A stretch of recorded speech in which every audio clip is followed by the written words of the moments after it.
ailleurs est chef du pôle cardiovasculaire à l'hôpital Pompidou. Bonjour professeur. Bonjour. Comment ça marche Allo Covid?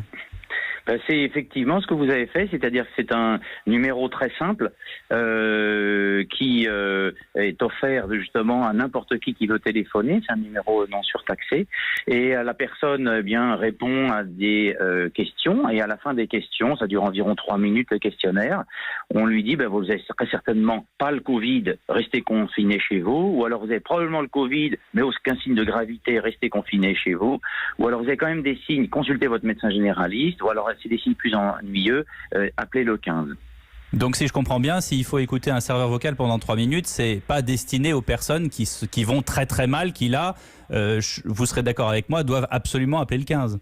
Ah bien sûr. Non, nous c'est simplement le but c'est de pouvoir renseigner les citoyens, les personnes qui se posent des questions, et absolument pas de se substituer évidemment à la prise en charge médicale. Dès qu'il y a des signes de gravité, on leur dit appelez le 15. Mais il y a un deuxième but effectivement, puisque la personne va recevoir des conseils, mais également c'est très important parce que elle fait un geste citoyen en téléphonant à ce numéro, parce qu'elle va renseigner au niveau national, là où il y a des patients symptomatiques. Et ça, c'est très important, parce que justement, on n'a pas beaucoup de vaccins, on n'a pas beaucoup de traitements, le test biologie est encore en cours de développement.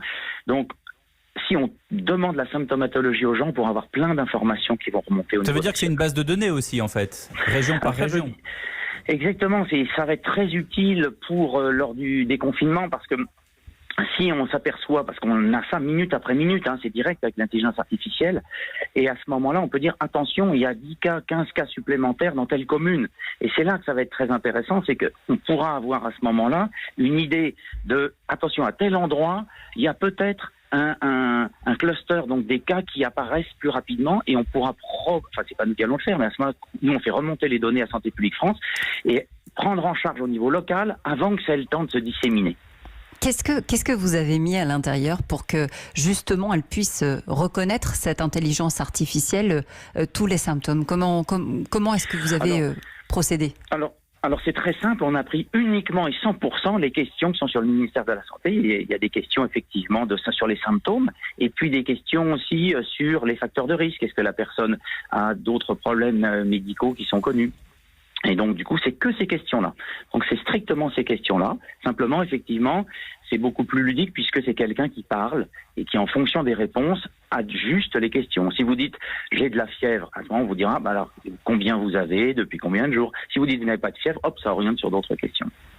Je veux pas faire le scénario catastrophe, mais on est sûr de la fiabilité à 110% de cet appareil, professeur? Alors, c'est simplement le questionnaire qui reprend vraiment 100% les questionnaires du ministère de la Santé. Ce sont purement que ces questions-là. Pas de danger.